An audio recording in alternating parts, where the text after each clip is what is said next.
Let's get started. My name is Hussein Abdullah. I'm the Executive Director of Americans for Democracy and Human Rights in Bahrain. Our organization and other INGO partners have been reporting on Bahrain for some time now, the closure of political society, the attack on human rights defenders, the lack of civic and political space in the country. Many organizations like Human Rights Watch, Amnesty International, Index on Censorship, FIDH, and others have also reported that being a member of the opposition or being a human rights defender is a grave position to be taken in Bahrain. However, I think one thing was lacking in the picture is to hear from the actual expert, is to hear from those who are part of the opposition and the pro-democracy movement in Bahrain. So we thought with some other partners of the NGO community, why not invite them here and hear from them directly whether the situation is as grave as we describe it, or it's worse, it's getting better. What's the outcome since 2011, or where Bahrain is heading? So for that reason, I have the two gentlemen on my left here, Dr. Saeed al-Shihabi, who is the long-time veteran figure in the opposition, been in the pro-democracy movement for almost, please correct me if I'm wrong, at least 50 years. He's based in London. He is one of the founder of Bahrain Freedom Movement and been writing, expressing his views about the current regime that is ruling Bahrain since then. Also, we are fortunate enough to have Dr. Jalal Fayrouz, who is a former member of the parliament from the Al-Wufaq Political Society. His citizenship with Dr. Saeed been revoked in 2012 for basically their activism and opposition activities. Dr. Jalal is a graduate from engineering from the state. Then he got his PhD in Islamic studies as well. Our report on political opposition and the lack of political space in the country, we've also been reporting on the attack on the Bahraini identity, the indigenous people in the country, and there is a campaign led by the government even before 2011 to change the culture, the identity, the image of Bahrain as the people of Bahrain knew it. So we also brought an expert on that topic, Mr. Abbas Al-Murshid. He is a historian and expert on cultural rights in Bahrain, and has been writing, expressing his views, and discussing these issues in various forms about this topic. He's currently based again also in London. Besides being an expert in the history of the country, he's also the stepbrother of Sheikh Ali Salman, currently the leader of Al-Wufaq Political Society, who's serving life in prison in the country. Our last speaker will be one of our own, Margaret, McIntyre, who will be concluding our discussion today and basically summing up what these different experts will be talking. So without any further ado, I would like to turn to Dr. Saeed, and I hope he focuses his presentation. Of course, he has things to say, but I want to just begin with a question. The Bahraini opposition, you've been in this movement for 50 years. Where were you and where are you now? Please. Thank you very much. It's my pleasure to be here with you and to address this question of Mr. Hussein Abdullah. Bahraini opposition, where was it? Where is it now? Where will it be heading to? Bahraini opposition is a very long-standing opposition in the Arab world, going back to almost 100 years, since 1922, and it has been part of the liberation movements that swept through the third world in the 40s, 50s, 60s. And after that, it became independent in 1971 when the British decided to withdraw all their forces from the east of Suez, although they are going back to the east of Suez in recent days, recent months. Now, it is a historic opposition, and it has lived the post-colonial experience. I took part in protests during the colonial rule in 1965, 67, 68, and the motto and the slogan was against colonialism, down, down colonialism, يسقط يسقط الاستعمار. This was our main motto and and slogan. Now, post-colonial, I lived through two periods of what I call moderate hope and two periods of positive hope. The first period of moderate hope was in 1971 to 73. After the British withdrew, I had a moderate hope that we would be able to establish modern statehood. That was a false alarm. It wasn't a very, really well-grounded hope because it didn't last long. In 1975, that experience was aborted after writing a constitution and participating in elections. And other moderate positive hope was between 1990, the other one was in 2001 to 2002 when the Emir at the time, who turned himself into a king, gave promises that he would turn back the clock of repression and that he would start a new era. Again, that didn't last long. I lived through two periods of positive hopes that I call, 1994 to 2000, when our people went into the streets and took part in demonstrations that lasted that long. And then the second one was the present circumstances when the Bahraini people joined the Arab Spring and took part in a revolution, the greatest in history of the country, that erupted in 2011. Where were we? We were struggling, and we will be struggling. Have we achieved our goals? No. Do we want a modern statehood? Yes. Do we want to continue living under hereditary dictatorship? No. Are there chances of changing that? Yes. Will the sacrifices be more? Possibly more. We have given big sacrifices, but I think our people are ready to give more. Or is this, I thought you were giving more than a question. Okay. Sorry. Between 71 and 73, we had that experience that I mentioned, and we had written a constitution that was binding, probably the only binding document between the people, the natives of Bahrain, and the ruling Al Khalifa family.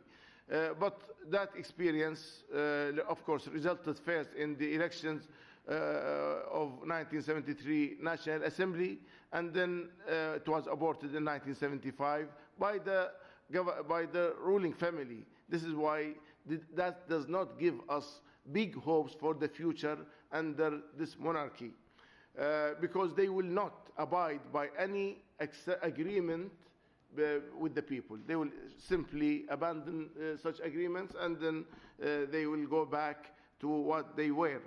But between 1975 and 2000, so that was 25 years, we entered what we call the Black Era, al-Huqba al-Sawda.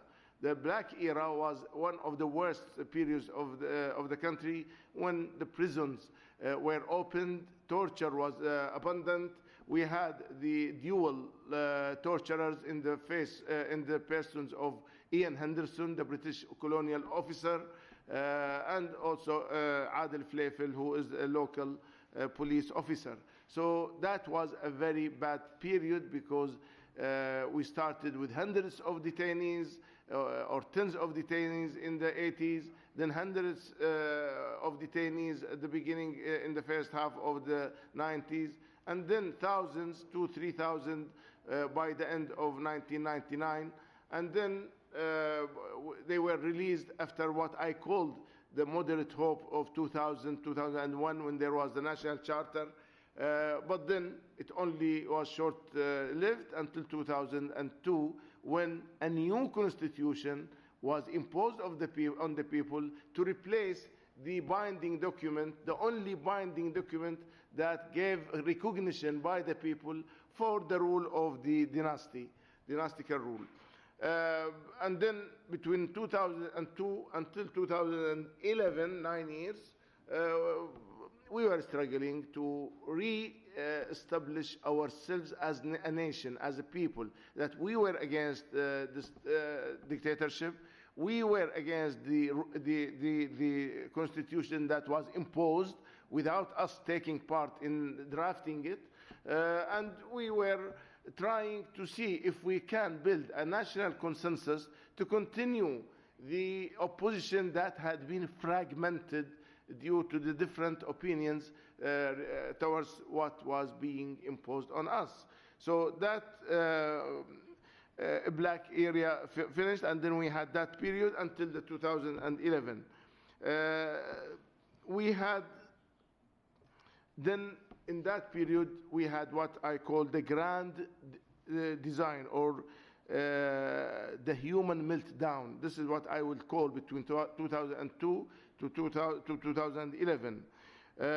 We have the demonization of the natives. Bahrainis are simply not Bahrainis anymore, according to the regime. We have to change them. We have to bring different and the new people, grant them citizenship, and gradually get rid of the majority. Because, you know, in Bahrain we had a majority Shia and minority Sunnis.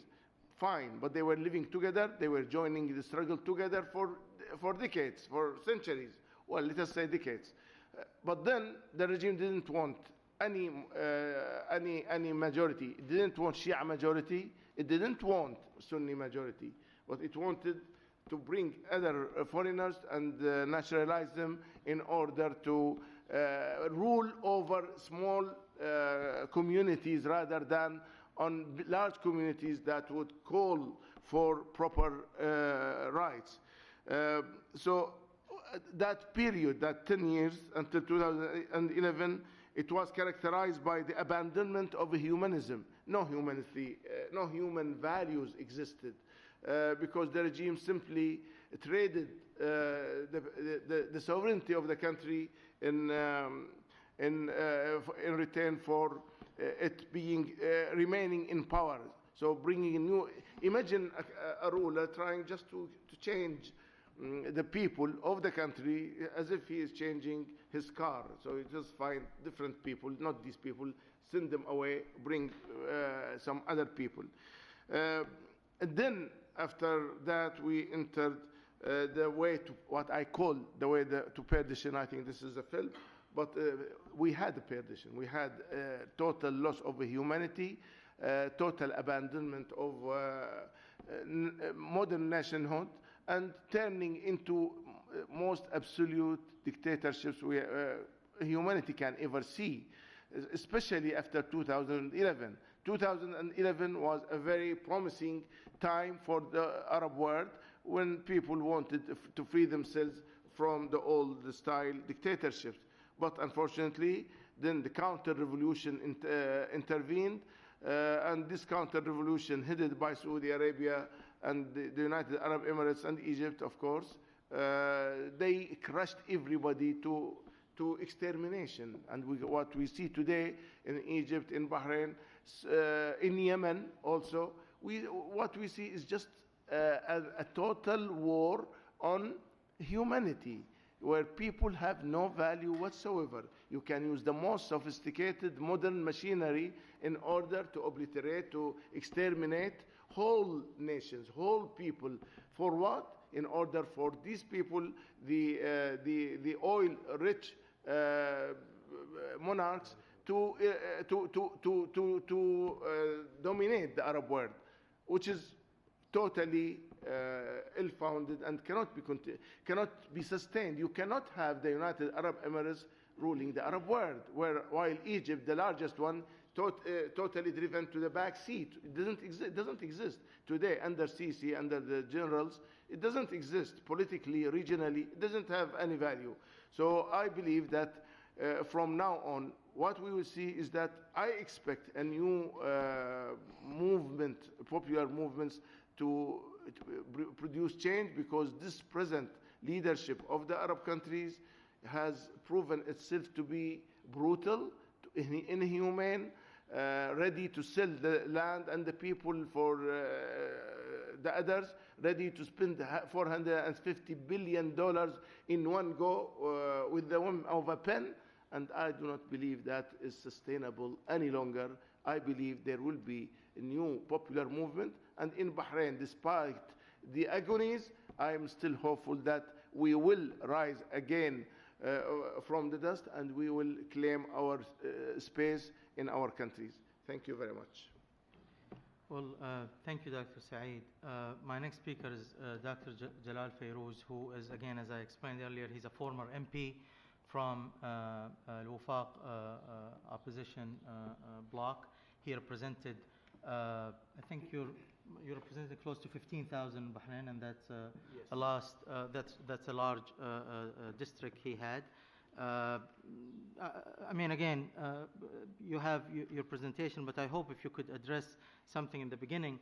You were part of the parliament, you represented people, you went through the process.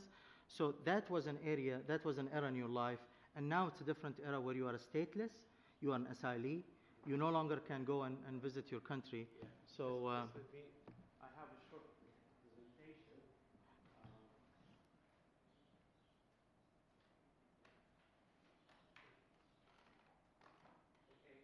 Thank you, ladies and gentlemen, for being here. I'll try to give you some pictures, because a picture will tell better than 1,000 words. Actually, what we are facing in Bahrain is a total... Yes? The mic, please. Turn the mic on. Sorry. What we are facing in Bahrain is total brutality and dictatorship. And imagine you having 5,000 political prisoners in Bahrain. Imagine, for example, Bahrain's population is around 600,000 Bahrainis.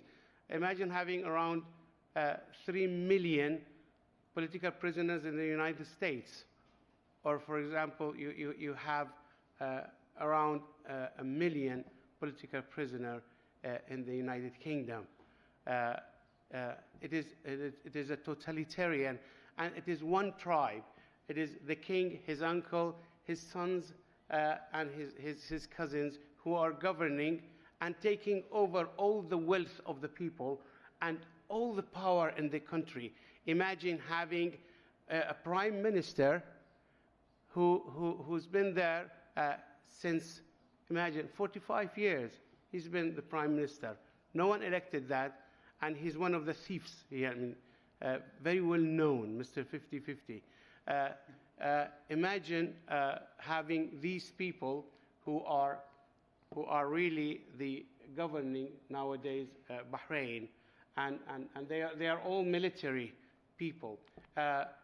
You have the king in the middle, his uncle prime minister, and the crown prince, his son, and they are like gods, and the people are the total slaves in Bahrain.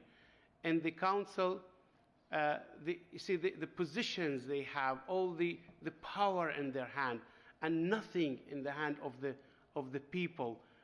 You have their pictures all over Bahrain. Imagine Al Khalifa tribe having 50% of the cabinet.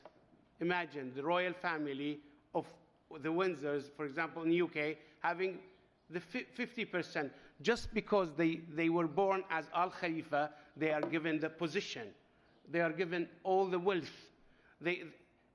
As they are infant in the wombs, a bank account is opened, and the wealth of the people goes for them.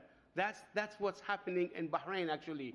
And unfortunately, they are being supported by Mr. Trump, by the United States government, by the United Kingdom government.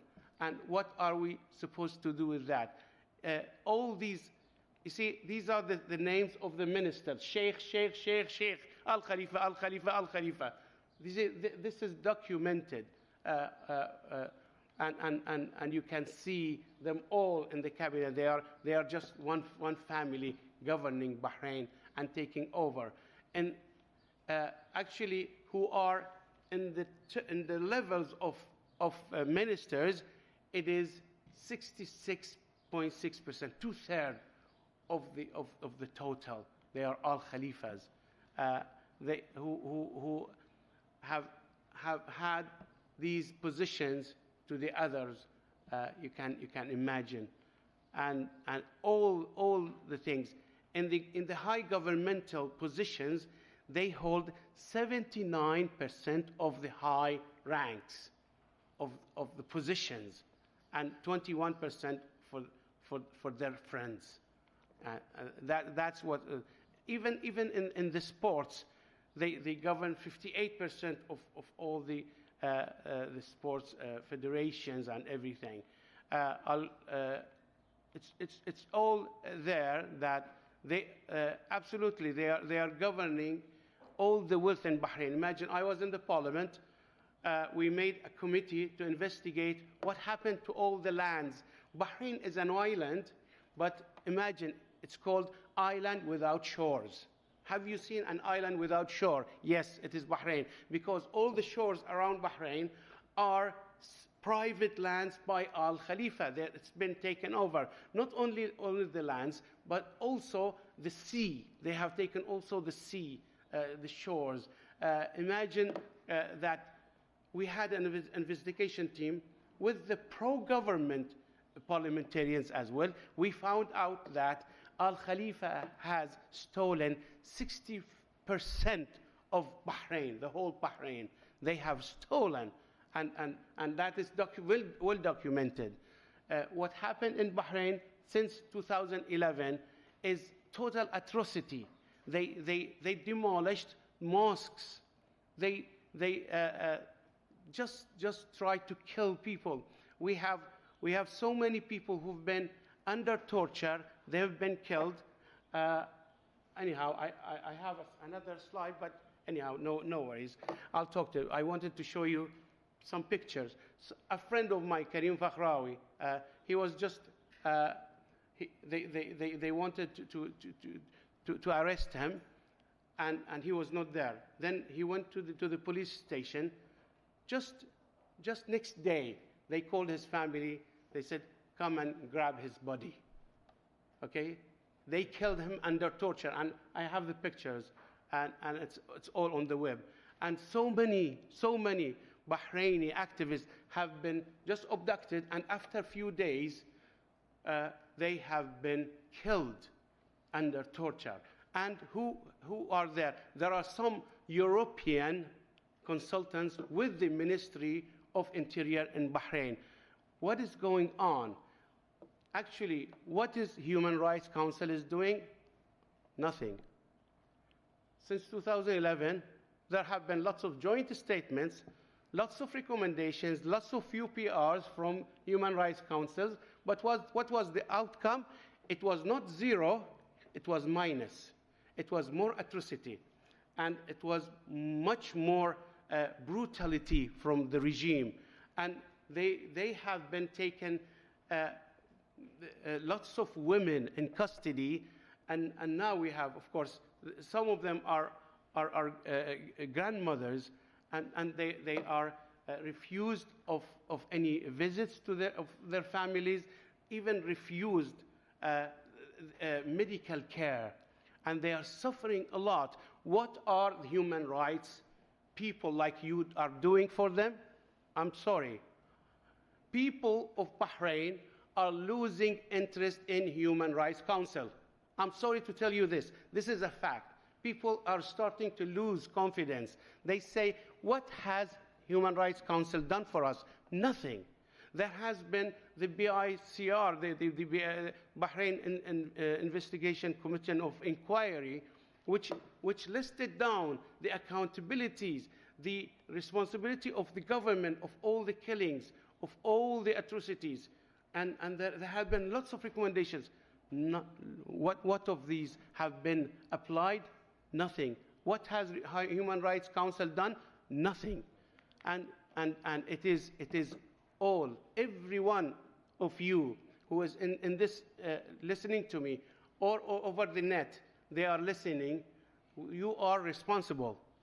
You are responsible because you say to the world that you are human rights activists, but are you really defending the people of Bahrain? And what will be the outcome?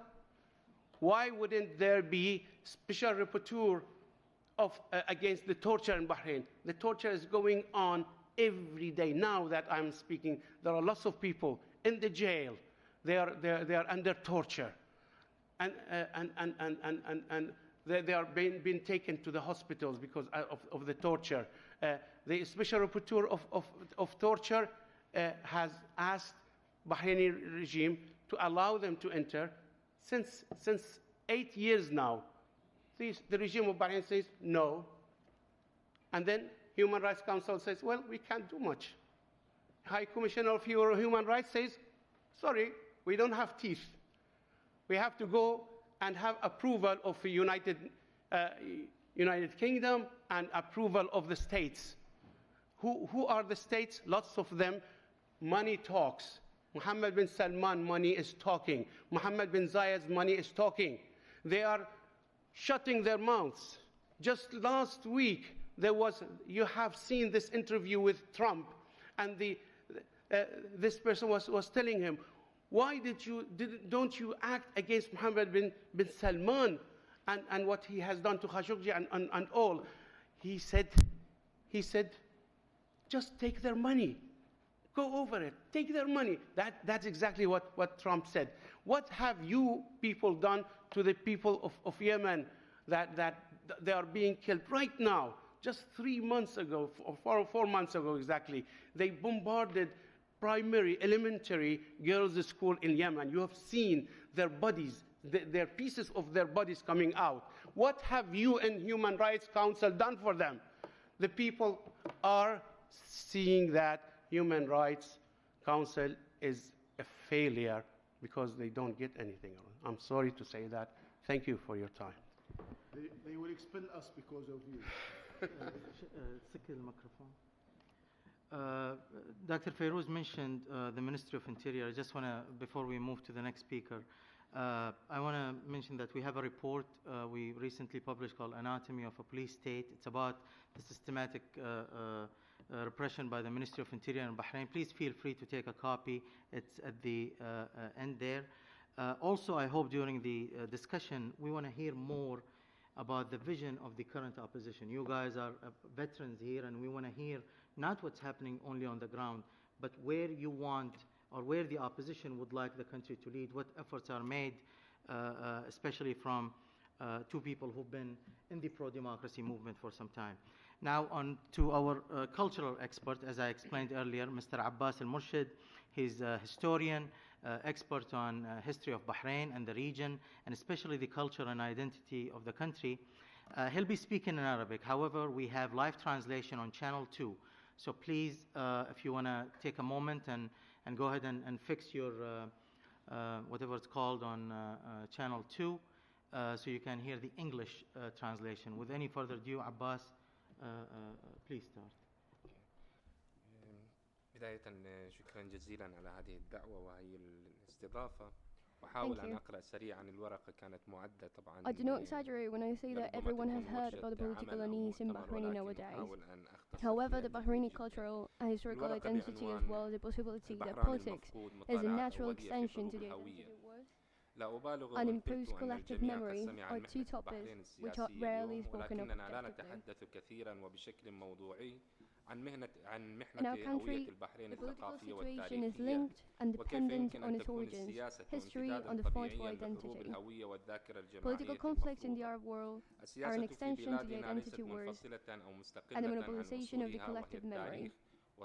As the politics in Bahrain are not independent and self-contained domain like a democratic system, or systems where the public sector is viable and expresses its problems in a non-hostile manner.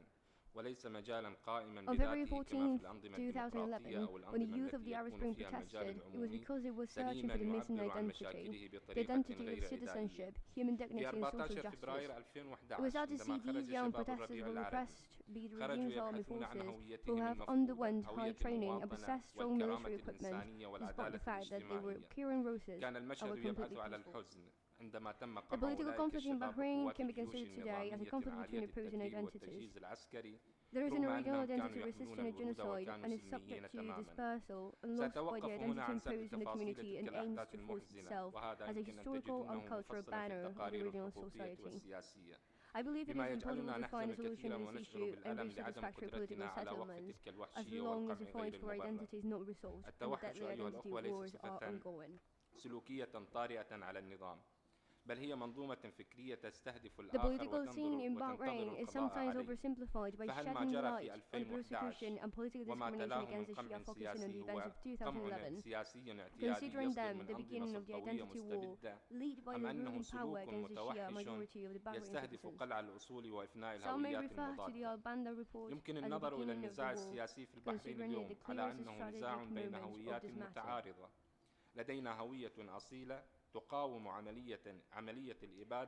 And we will see through the sequence of events, the wars in identity which were led against all the Bahraini or the Shia are deeper than religious genocide and political discrimination. And maybe the will of the ruling authorities or one of the ruling parties is to switch the identity of the Bahraini people with a changed one. Additionally, we will arrive at a result that may be considered as law explaining the wars and the causes, which is every time the Bahraini people resisted or came up with political demands that will restore the political and social consideration. The war against their identity is waged once again in a more cruel way. The process of robbing the Bahraini's cultural heritage and excluding them from the collective memory of Bahrain and the attempt to steal their heritage and history was wrong, beginning with the right of Bahraini citizens to demand rights and deal with them in a unified law in 1922. This resistance required Al-Khalifa to rebuild their political and cultural identity and establish a different collective memory for themselves, which will be imposed on everyone and the population will be forced to accept it. In fact, the identity of the Al-Khalifa dynasty was built as themselves the conquerors of Bahrain and proves to the highest grandfather Ahmed bin Muhammad Khalifa, commonly referred to as Fateh, which translates to the conqueror in 1922, when the title of conqueror was unknown as the ancestors of Al-Khalifa dynasty saw Bahrain as a real estate that should be inherited, as a case of all the political kingdoms. The addition of the title of Al-Fateh represented the reformulation of Al-Khalifa's relationship with the Bahraini people. رابعاً تشكل تواصل لغوي محلي وترسخ عادات وفنون شعبية خاصة بأفراد هذا المجتمع. المشكلة أيها الأحبة أن ذاك التراث لا يزال مغيباً ويعيش المحنة التي يعيشها أي تراث تصادر هويته أو يتعرض لحملات الإقصاء والتشويه. وهنا يبرز أهم عامل في ضياع التراث وشتاته ألا وهو الحروب المقيتة التي يتعرض لها المجتمع البحراني والغزوات التي طاحت بأسس مجتمعه منذ بدايات القرن ال18. العامل الأهم والأخطر هو تقصد إخفاء هذا التراث والتعامل معه على أنه عدو يتربص بالآخرين، ونجد هذا التقصد في خلو المناهج التعليمية عن كل ما من شأنه أن يدلل على وجود مجتمع ناهض قبل عام 1783 لحظة دخول آل خليفة. فلا نجد في كتب التربية ما يشير إلى هذا التراث وأشخاصه وصناعه وصناعته، فالدولة تعتمد على ابتكار تراث جديد كبديل حضاري عن تراث المجتمع، فتصادر الذاكرة الجماعية لصالح ذاكرة جمعية مقحمة إقحاما على أفراد المجتمع. أنتج هذا المسار واقعا يمكن تسميته بالبحراني المفقود، وهذا المصطلح الذي أحبذه، وظهرت أوجه السلبية تجاه هذا التراث.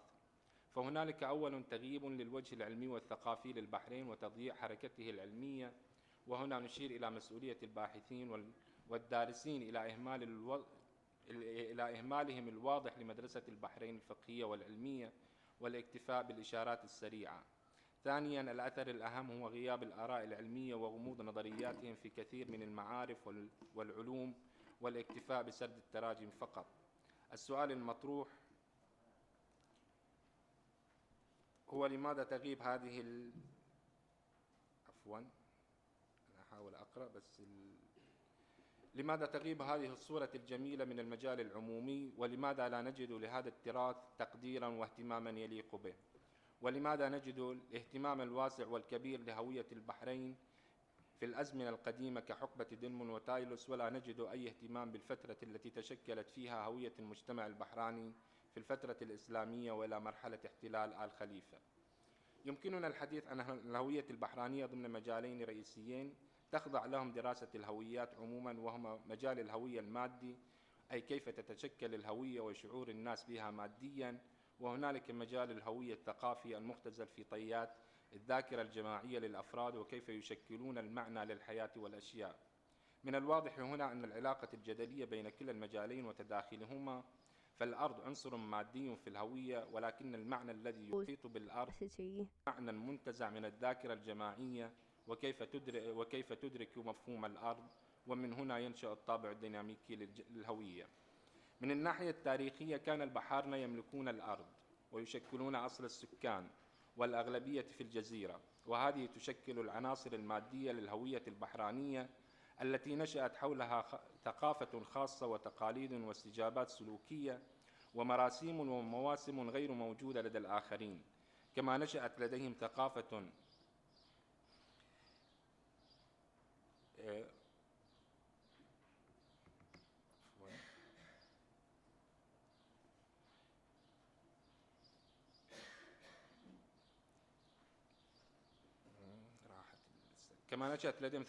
خاصة ولدت معنى خاصا للأرض وللأصل والحقوق.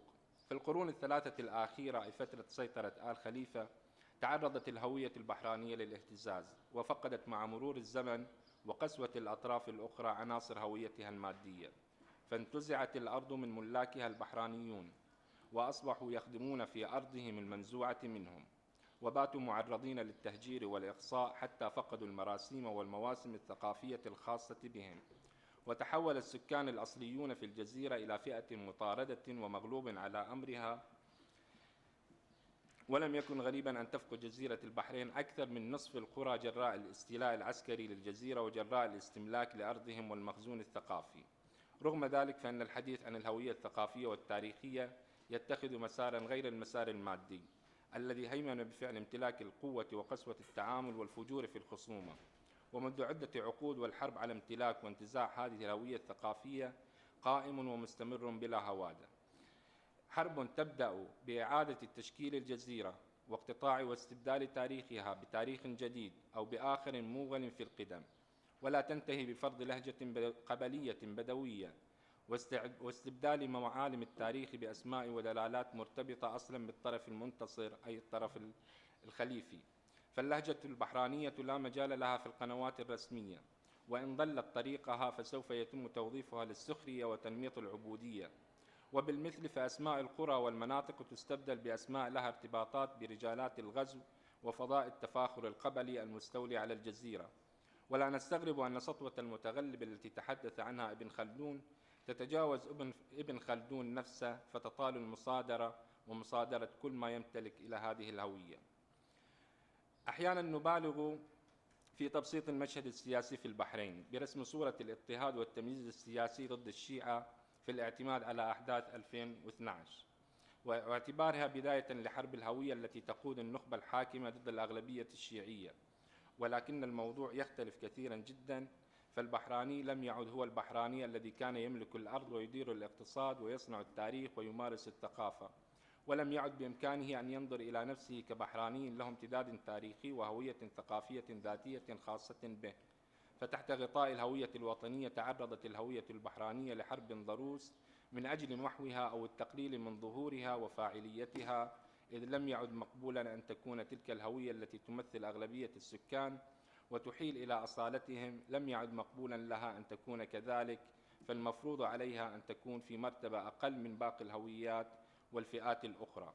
لقد تعرض شعب البحرين في سنة 1783 لعملية احتلال واستيلاء بالغة العنف والقسوة من قبل القبائل العتوب، ولا أريد أن أستفسر فيها.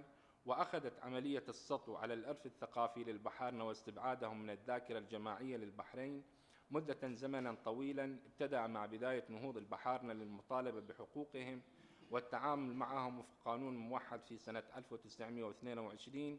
مقاومة البحارنة تلك استدعت أن يعيد آل خليفة بناء هويتهم السياسية والثقافية، وأن يؤسسوا لأنفسهم ذاكرة جماعية مختلفة، لكنها ستفرض على الجميع وسيرغم السكان على تقبلها.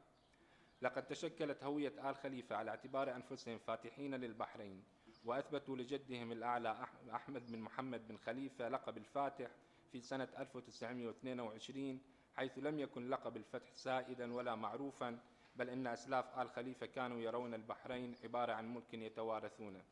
مثلت إضافة لقب الفاتح إعادة صياغة جديدة لعلاقة آل خليفة بالبحارنة، حيث تأسس لمفهوم ملتبس يثير معه تداعيات مختلفة، أقلها شرعية الاستيلاء العسكري بغطاء ديني، واستحضار مفهوم الفتح الخاص بالبلاد الكافرة، واعتبارها من ضمن الفيء والغنائم الخاصة. أعتقد خلص الوقت. آخر الكلام اللي أريد أن أصل إليه in دقيقة واحدة, in 1 minute if you could conclude. إن الإبادة الثقافية التي حصلت في الربيع العربي من هدم المساجد ومن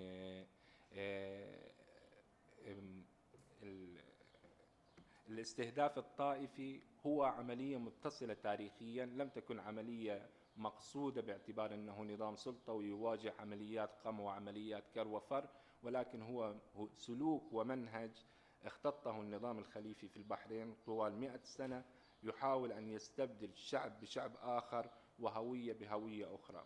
إذا أردنا أن يحل هذا الصراع يجب أولا الاتفاق على إنهاء الحرب الثقافية وإنهاء حرب الهوية لكي ندخل في مرحلة حل سياسي أو مرحلة حل حقوقي. وشكرا لك.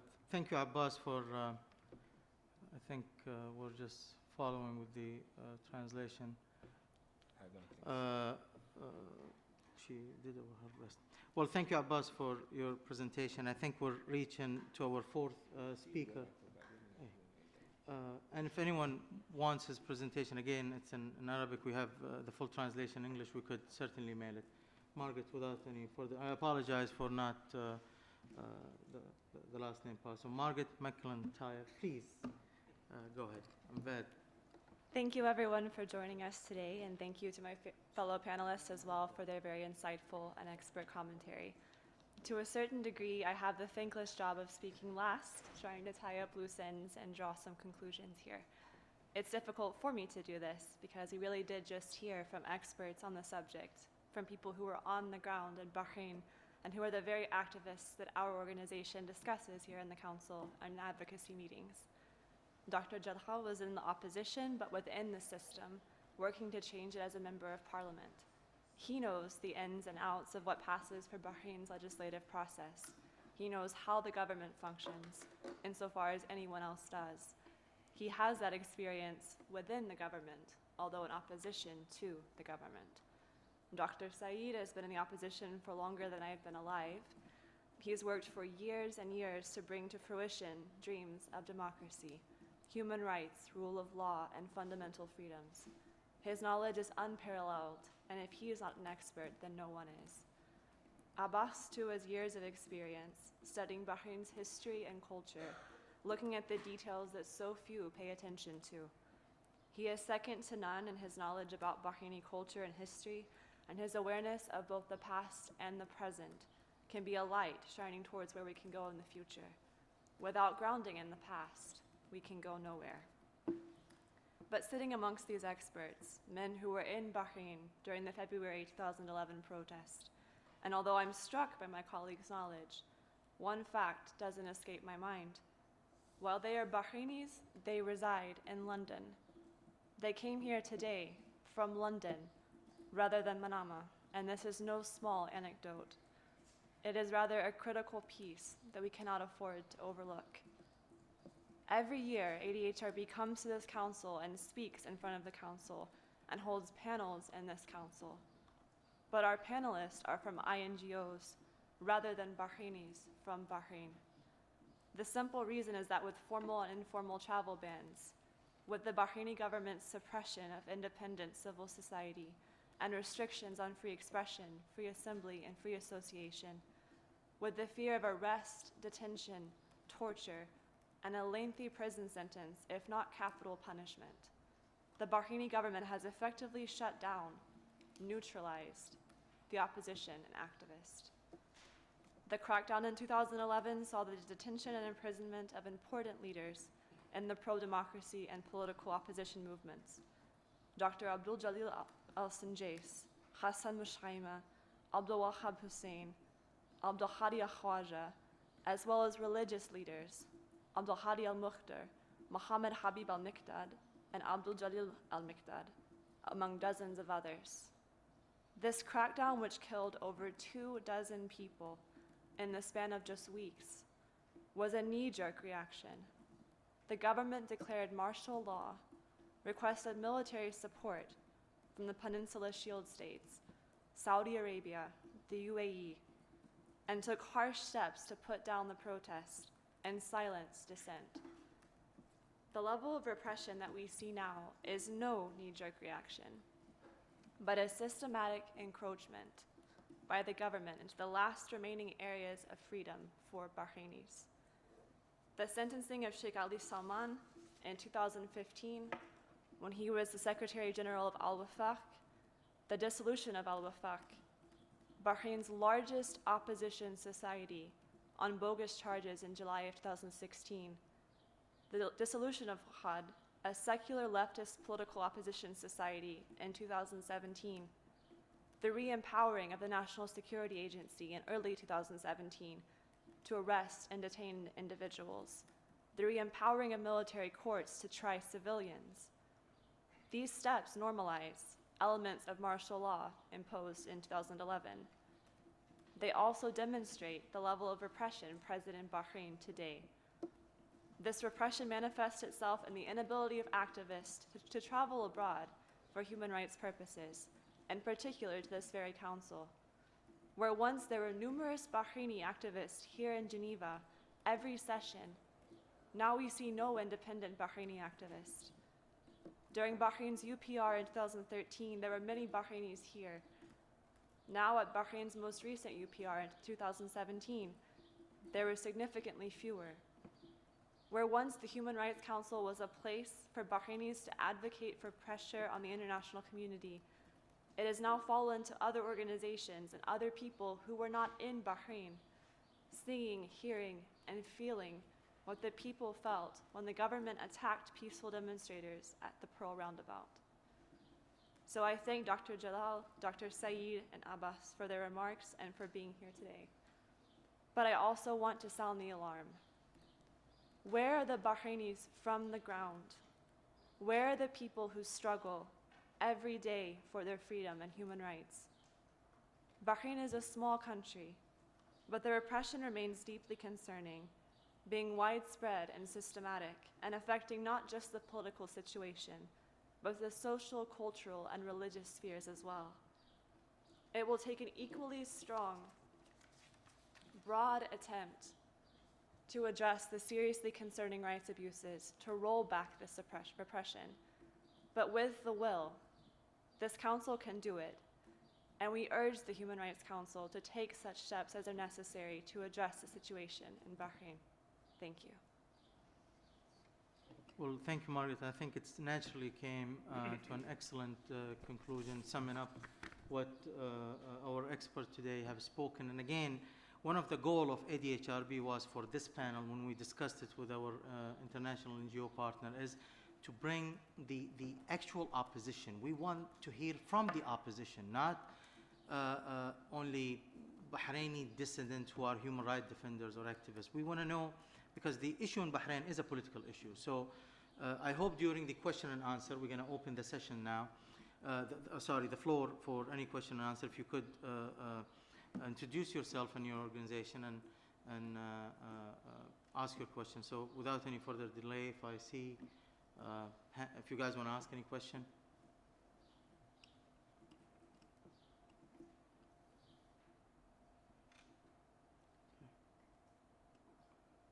So we also have, okay.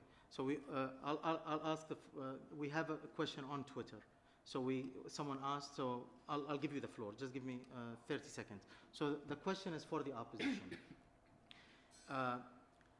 The NGO community, the human rights community is doing their job, is doing what they're supposed to do. Report on human rights violation. It's not expected for them to do more than that. However, the opposition is the one who called on the people to come on the street, to protest, to continue the struggle for democracy and human rights. Right now, with the current situation in Bahrain, where the opposition is heading, whether most of it is in dissent, you're a former MP, you're a veteran opposition, you're a historian of in the country. Where do you see the movement going, especially from the opposition point of view? I don't want you to answer because we have a question from the floor, so if we can do more. By the way, I believe your question will be in Arabic. No, it's okay. ترى عندنا مترجم. It's okay. Oh, okay, so. لا بس. So the translation is on channel 2. يعني It's okay. عبد الحميد دشتي رئيس المجلس الدولي لدعم المحاكمة العادلة وحقوق الإنسان. أنا يعني حقيقة سعيد بأن ألتقي بخبراء في شرح القضية البحرينية والتركيز عليها بشكل متجرد من قبل أيضا خبراء مراقبين لحراك الشعب البحريني. بس اللي كنت حاب أوصل له أن الشعب الخليجي قاطبة اليوم يستذكر هذا الحراك ويتألم ويشعر بالأسى أنه قصر بحق الشعب البحراني عندما تصدى لما يحدث، حيث المخطط أن تكون البحرين هي قاعدة للتغلغل الصهيوني في دول الخليج. والشعب البحريني كان واعي واستعد لدفع ضريبة وثمن ذلك وتحمل كل التضحيات. اليوم كل الشعب الخليجي، أنا شخصيا نائب سابق من دولة الكويت، زملائي كانوا يوجهوا لي الملامة عندما كنت أدعم هذا الحراك النبيل، الحراك السلمي، الحراك المشروع للشعب البحريني. لامني الكثيرين اليوم يعتذروا لأنهم لم يكونوا مدركين لأبعاد ما حصل في البحرين قبل أيام قضية مركزية، قضية حق شعب أصيل صدر فيها قرارات متحدة من القرار 181 سنة 1947، والشرعية الدولية تسند الشعب الفلسطيني. اليوم في البحرين بعد قمع الشعب البحريني وبعد التغيير الديموغرافي اللي أشار للزملاء، اليوم السلطة والحكم في البحرين أصبح مرتهن، مستعد أن يعمل كل شيء لخدمة الصهيونية وإسرائيل تحديدا. فسؤالي اليوم، هل أنتم تشعروا من أن هذا المجتمع الخليجي اللي يشعر بالأسى والاعتذار منكم وتعملوا لوجود آلية تواصل معهم لإصلاح ما يمكن إصلاحه وإنقاذ الخليج والعالم كله من هذه الدكتاتوريات القابعة على صدور الشعوب الخليجية؟ وشكرا.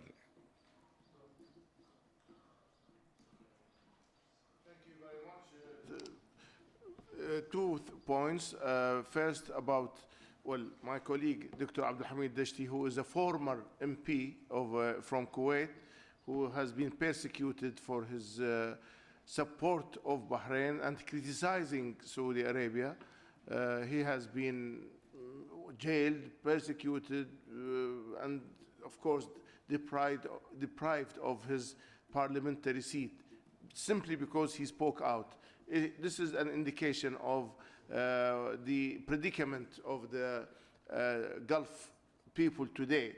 Now, as for the vision of the opposition, I think we have vision. We want to continue what we want. We want to establish a government, a rule, a system based on democratization. We want democratic transformation. We want a constitution. We will write a constitution by the people. We want to have equal citizenship. We have to respect and also would like to uphold the international conventions with regards to good governance and also other aspects like human rights and also the equal distribution of wealth. So this is partly of our vision you are asking. And then the methods, we will continue to support dynamic, peaceful opposition protestations.